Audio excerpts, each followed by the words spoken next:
আয় মাতারি পোলা, তোর বাপে শুনছি কাজের মায়ের পেট বাজায় বিয়ে করছিল, আর হেই পোলা তুই ও একটা লুচ্চা বদমাইশ।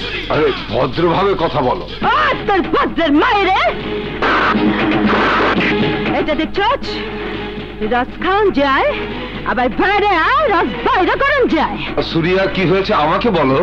আপনি রে বলে লাভ কি, আপনি তো শোনাউল্লা তাও কই শুনেন। আপনার পোলা স্কুলের সামনে ফিল্ডিং মারছিল, আমার বস্তি মায়াগো দিকে নজর দিছে, মদ না খাওয়ানির ইচ্ছা, রেপ রেপ কেস।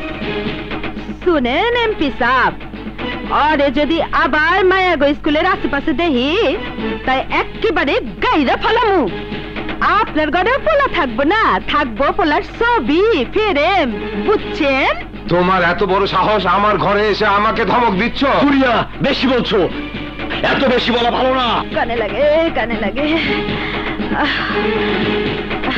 নাটকিট পো, এটা দেখছো? চল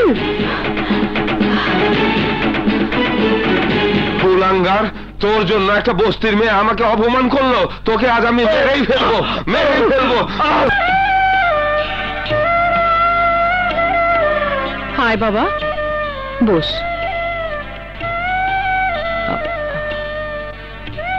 হ্যাঁ রে, আর কোনো চাকরি বাকরির খোঁজ পেলি? না মা, কথায় বলে চাকরি হলো সোনার হরিণ, দেখা যায় ধরা যায় না।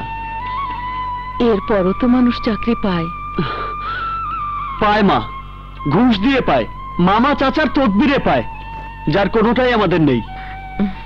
তারপরও তো দুটো চাকরি পেলি, বাপের স্কুলের মাস্টারি পেলি, কিন্তু এমপির ছেলে নকল ধরতে গিয়ে সেটি গেল। ইউনিয়ন কাউন্সিলের সেক্রেটারি চাকরি পেলি, রিলিফ চুরি ধরতে গিয়ে সেটিও গেল। চুরি আর নকল ধরার সময় কি আর এখন আছে? কেন এসব ধরতে যাস? কি দায় পড়েছে তোর? দায় পড়েনি মা,